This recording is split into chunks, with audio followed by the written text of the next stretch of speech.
سیرت نبی رحمت صلی اللہ علیہ وسلم چیپٹر 13.1b غزوہ فتح مکہ پارٹ 2۔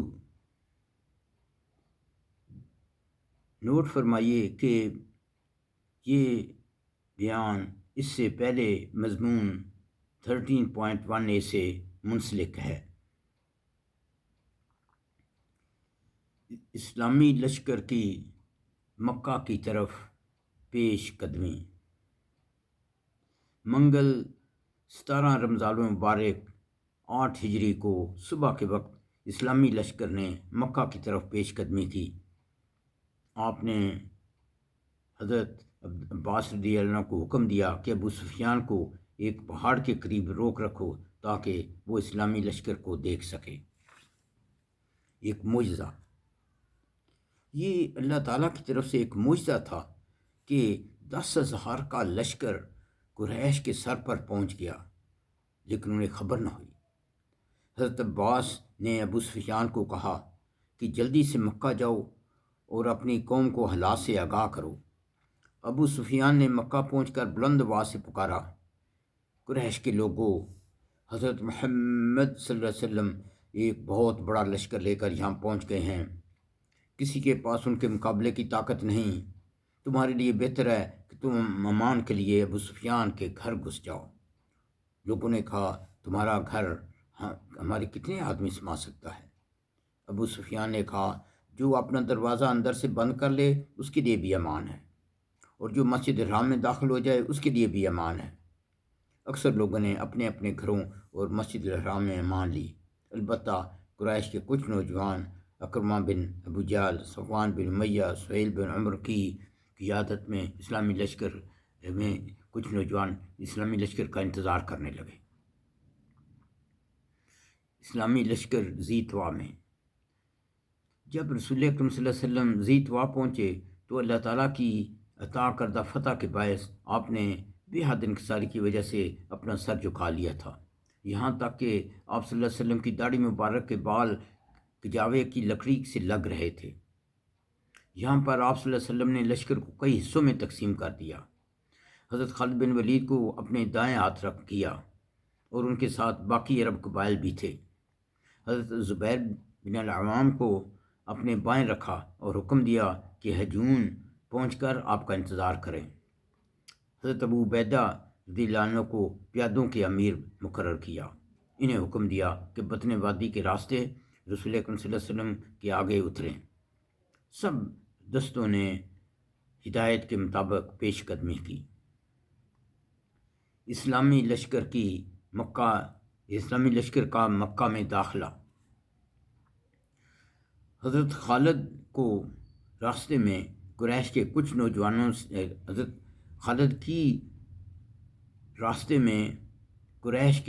نوجوانوں سے لڑائی ہوئی۔ 12 مشرک مارے گئے، باقی بھاگ گئے۔ البتہ خالد بن ولید کے 2 ساتھی حضرت قرظ بن جابر اور حضرت حبیش بن العشر لشکر سے بچھڑ گئے اور وہ دوسرے راستے پر چل رہے تھے۔ ان دونوں کو شہید کر دیا گیا۔ حضرت خالد مکہ کی گلیوں سے گزرتے ہوئے کوسوا پر رسول اکرم صلی اللہ علیہ وسلم سے جا ملے۔ حضرت زبیر رضی اللہ عنہ ہجون میں مسجد فتح کے پاس خیمہ زن ہوئے، یہاں تک کہ رسول اکرم صلی اللہ علیہ وسلم تشریف لے آئے۔ رسول اکرم صلی اللہ علیہ وسلم کا مسجد الحرام میں داخلہ۔ پھر رسول اکرم صلی اللہ علیہ وسلم مہاجرین اور انصار کے ہمراہ مسجد الحرام میں داخل ہوئے۔ آپ صلی اللہ علیہ وسلم اونٹنی پر سوار تھے۔ آپ کے ہاتھ میں چھڑی تھی۔ چھڑی سے حجر اسود کو چھوا اور طواف کیا۔ اس وقت خانہ کعبہ کے اندر اور باہر تقریباً 360 بت تھے۔ آپ صلی اللہ علیہ وسلم طواف کے دوران ہر بت کو چھڑی سے چھوتے تو وہ منہ کے بل گر جاتا۔ آپ صلی اللہ علیہ وسلم ساتھ ساتھ مندرجہ ذیل آیات کریمہ پڑھ رہے تھے۔ سورہ بنی اسرائیل آیت نمبر 81، وَقُلْ جَاءَ الْحَقُّ وَزَهَقَ الْبَاطِلُ إِنَّ الْبَاطِلَ كَانَ زَهُوقًا، اور اعلان کر دے کہ حق آ چکا اور باطل نابود ہو چکا، بے شک باطل تھا ہی نیست و نابود ہونے والا۔ آپ یہ بھی آیت پڑھتے تھے، سورۃ سبا آیت نمبر 49، قل جاء الحق ویبدئ الباطل، قل جاء الحق وما یبدئ الباطل وما یعید، قل جاء الحق وما یبدئ الباطل وما یعید۔ آپ کہہ دیجئے حق آ گیا ہے اور باطل نے نہ کسی چیز کو پہلے پیدا کیا اور نہ کسی چیز کو دوبارہ پیدا کرے گا۔ آپ کہہ دیجئے حق آ گیا ہے اور باطل نے نہ کسی چیز کو پہلے پیدا کیا اور نہ کسی چیز کو دوبارہ پیدا کرے گا۔ چونکہ آپ صلی اللہ علیہ وسلم حالت احرام میں نہ تھے، اس لیے صرف طواف ہی کیا۔ پھر آپ صلی اللہ علیہ وسلم نے حضرت عثمان بن طلحہ کو بلا کر ان سے خانہ کعبہ کی چابی لی اور اپنے دست مبارک سے خانہ کعبہ کھولا۔ آپ نے خانہ کعبہ کے اندر فرشتوں کی تصویریں دیکھیں اور حضرت ابراہیم علیہ السلام اور حضرت اسماعیل علیہ السلام کی تصویروں میں ان کے ہاتھوں میں فال گری کے تیر تھے۔ یہ دیکھ کر آپ نے فرمایا، اللہ ان مشرکین کو ہلاک کر دے، اللہ کی قسم ان دونوں پیغمبروں نے کبھی فال کے تیر استعمال نہیں کیے۔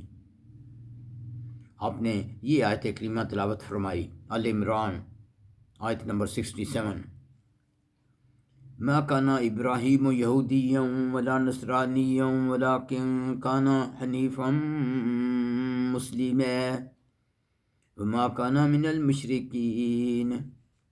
حضرت ابراہیم علیہ السلام نہ یہودی تھے نہ نصرانی، بلکہ وہ سب سے رخ موڑ کر ایک اللہ کے ہونے والے مسلمان تھے، اور وہ مشرکوں میں سے نہ تھے۔ آپ صلی اللہ علیہ وسلم نے خانہ کعبہ کے اندر لکڑی کی بنی ہوئی ایک کبوتری بھی دیکھی اور اسے اپنے دست مبارک سے توڑ دیا اور سب تصویریں مٹا دی گئیں۔ حضرت اسامہ رضی اللہ عنہ اور حضرت بلال رضی اللہ عنہ آپ کے ساتھ خانہ کعبہ کے اندر تھے۔ آپ صلی اللہ علیہ وسلم نے خانہ کعبہ کا دروازہ بند کر لیا اور دروازے کے مقابل کی دیوار کا رخ کر کے نماز پڑھی۔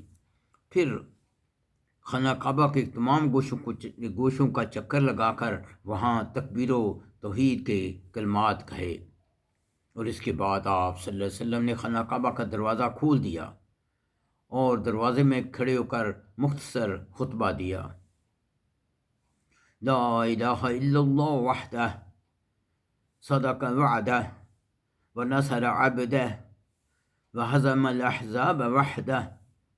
اللہ کے سوا کوئی معبود نہیں، وہ تنہا ہے، اس کا کوئی شریک نہیں، اس نے اپنا وعدہ سچ کر دکھایا، اپنے بندوں کی مدد کی اور تنہا ساری فوجوں کو شکست دی۔ پھر آپ صلی اللہ علیہ وسلم نے فرمایا، آج جاہلیت کے زمانہ کے سب اعزاز ختم ہو گئے سوائے کلید برداری اور حاجیوں کو پانی پلانے کے۔ اے قریش کے لوگوں، اللہ تعالیٰ نے جہالت کے زمانے کے تکبر اور فخر کے طریقوں کو ختم کر دیا ہے۔ سارے لوگ آدم سے ہیں اور آدم مٹی سے ہے۔ تم میں سب سے زیادہ باعزت وہ ہوگا جو تقوی میں سب سے زیادہ ہوگا۔ آپ نے یہ آیت کریمہ تلاوت فرمائی، سورۃ الحجرات آیت نمبر 13،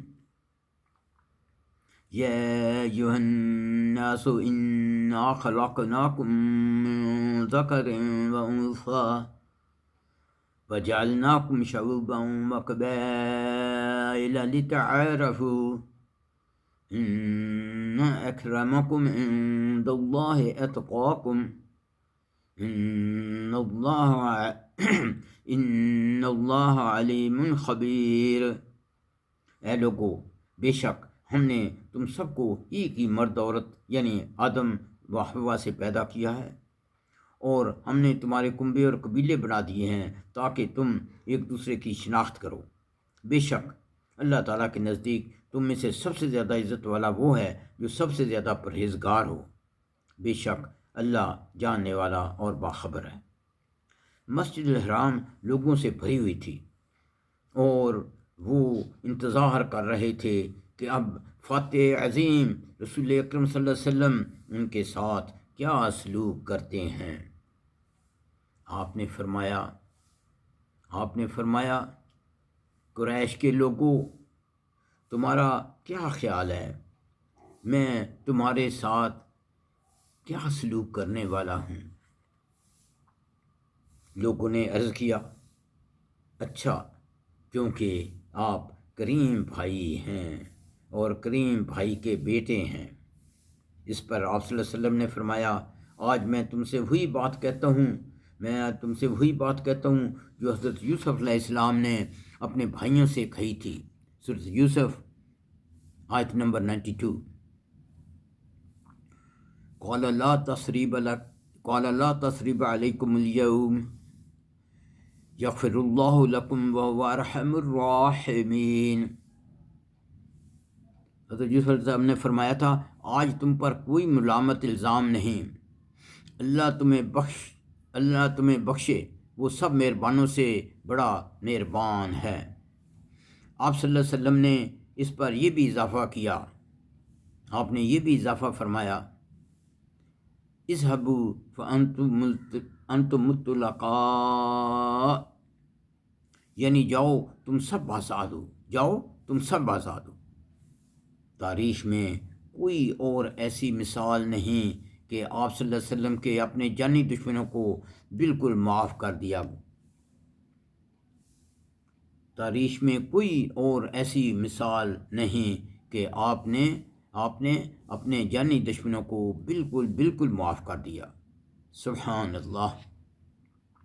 سوچئے، آپ صلی اللہ علیہ وسلم نے نہ صرف طائف میں معاف کیا، بلکہ اب جب آپ سپہ سالار ہیں اور فاتح عظیم ہیں، اس وقت بھی تکبر و غرور کی بجائے آپ نے سب کو بالکل ہی معاف کر دیا۔ ایسے خلق عظیم کے باعث آپ رحمت للعالمین ہیں اور آپ سید المرسلین ہیں۔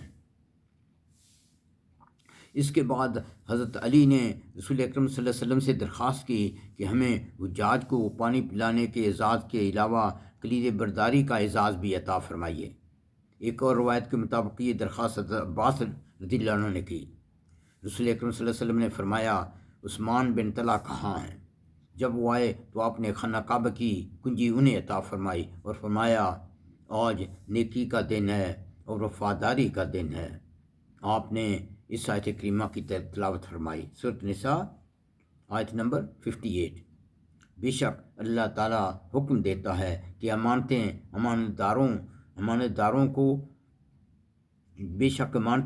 والوں کو پہنچا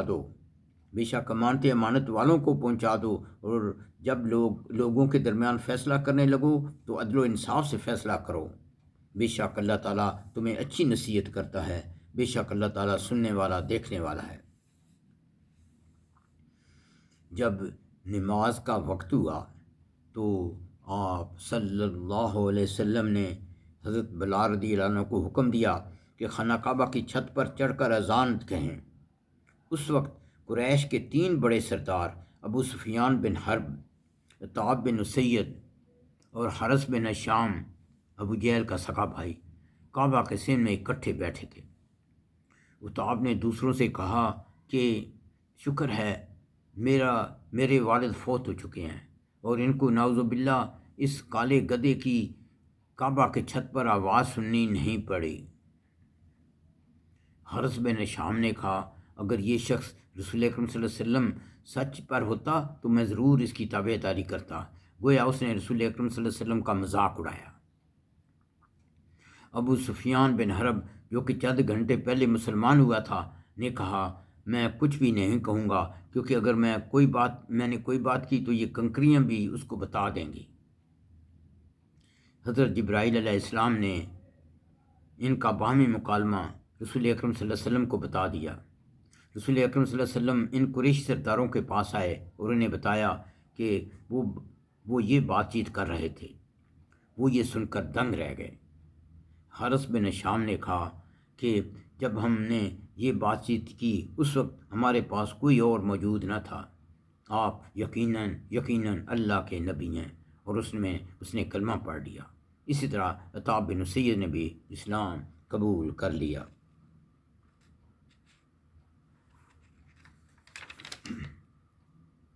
بعد میں رسول اکرم صلی اللہ علیہ وسلم ام ہانی بنت ابی طالب کے گھر تشریف لے گئے اور غسل کے بعد 8 رکعت نماز شکرانہ ادا کی۔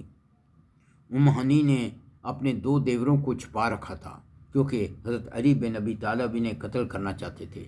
آپ نے فرمایا، اے ام ہانی، جسے تم نے پناہ دی اسے ہم نے بھی پناہ دی۔ یاد رکھیے کہ مسلمانوں کی مکہ پر حملہ آور ہونے کی وجہ یہ تھی کہ قبیلہ بنو بکر نے قبیلہ بنو خزاع پر حملہ کیا تھا اور بنو خزاع کے بہت لوگ قتل ہوئے تھے۔ رسول اکرم صلی اللہ علیہ وسلم نے اس کے قصاص کے طور پر قبیلہ بنو خزاع کو اجازت دی کہ وہ عصر تک قبیلہ بنو بکر پر حملہ کر سکتے ہیں۔ اس کے بعد آپ نے فرمایا کہ خانہ کعبہ کی حرمت واپس لوٹ آئی ہے۔ اس کی مزید وضاحت آپ نے فتح کے دوسرے دن والے خطبہ میں فرمائی۔ عام بیعت۔ اس کے بعد آپ صلی اللہ علیہ وسلم کو صفا پر بیٹھے اور لوگوں نے آپ سے بیعت کی، اور جہاں تک ہو سکے گا یہ اس بات کی بیعت کی کہ جہاں تک ہو سکے گا آپ کی بات سنیں گے اور مانیں گے، اور بیعت کا نقشہ جو ہے سورۃ نصر میں ہے۔ اے رسول اکرم، جب اللہ کی مدد اور مکہ کی فتح آ جائیں گے تو آپ لوگوں کو اللہ کے دین میں جوک در جوک داخل ہوتے دیکھیں گے، تو اس وقت سمجھیے کہ آپ کا مقصد پورا ہو گیا ہے اور صفحہ آخرت قریب ہے، اور اس کی تجاری کے لیے آپ کو بس اس کی تجاری کیجیے، بس اپنے رب کی تعریف کے ساتھ باقی بیان کریں اور اس سے بخشش طلب کریں، بے شک وہ بڑا ہی توبہ قبول کرنے والا ہے۔ مردوں سے بیعت کے بعد آپ صلی اللہ علیہ وسلم نے عورتوں سے بیعت لی۔ اس دوران ابو سفیان کی بیوی ہند کا مکالمہ بہت دلچسپ ہے۔ رسول اکرم صلی اللہ علیہ وسلم نے فرمایا، میں تم سے اس بات پر بیعت لیتا ہوں کہ تم اللہ کے ساتھ کسی کو شریک نہ کرو گی۔ ہند نے کہا، آپ نے یہ بات مردوں کو نہیں کہی، یعنی یہ فتح سیاسی ہے، مذہبی فتح نہیں۔ لیکن آپ صلی اللہ علیہ وسلم نے اس کا جواب نہیں دیا۔